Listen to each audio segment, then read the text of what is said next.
ঠাকুর একদিন এক ঘরোয়া ক্লাসে বলেছিলেন যে আমি চলে যাওয়ার পর একটা ঘন কুয়াশার সৃষ্টি হবে, সেই ঘন কুয়াশা একদিন কেটে গিয়ে একটা ছোট গ্রুপ তৈরি হবে, সেই গ্রুপ আমার হয়ে কাজ করবে।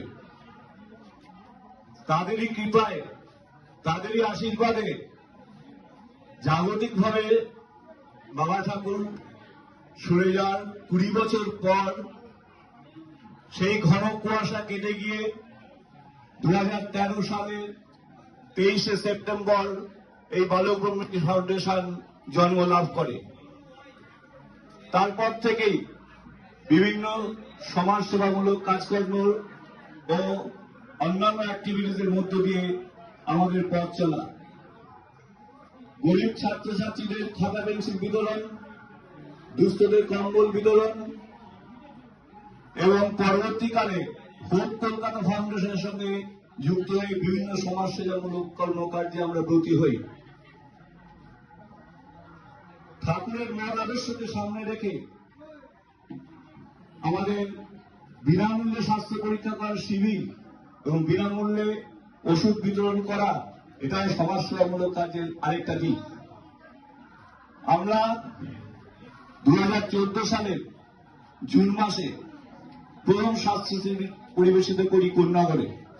তারপর থেকে পশ্চিমবঙ্গের বিভিন্ন জায়গায় আমরা 29টি স্বাস্থ্য শিবির পরিবেশিত করেছি।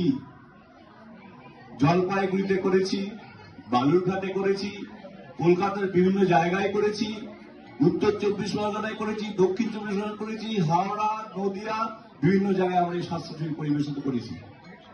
আজ 29শে মার্চ 2025 আলিপুরদুয়ার জাংশনের বেদ আবেদ ধামের সহযোগিতায় বালক ব্রহ্মচারী ফাউন্ডেশনের পরিচালনায় আজকে 30তম স্বাস্থ্য শিবির পরিবেশিত হচ্ছে।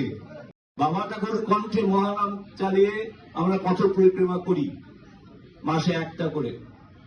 এখন আমাদের বালক ব্রহ্মচারী ফাউন্ডেশনের বিভিন্ন শাখা থেকেও মাসে একটা করে বাবা ঠাকুরের কণ্ঠে মহানাম চালিয়ে পথ পরিক্রমা করা হচ্ছে।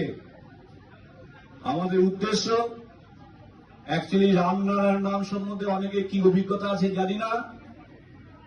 এই রামনারায়ণ নাম কিন্তু রাম লক্ষণ, রাম লক্ষণ না, নারায়ণ না। এই রামনারায়ণ নাম মন্ত্রের খুবই শক্তিশালী মন্ত্র।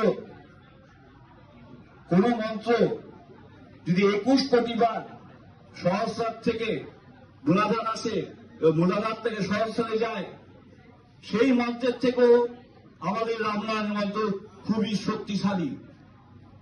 এবং বাবা ঠাকুরের কণ্ঠে মহানাম, তার তো বার্তার কোন সীমানা নেই, অনন্ত। তাই আমাদের উদ্দেশ্য বাবা ঠাকুরের কণ্ঠের মহানাম চালিয়ে আমরা আকাশে বাসতা ছড়িয়ে দিতে চাইছি।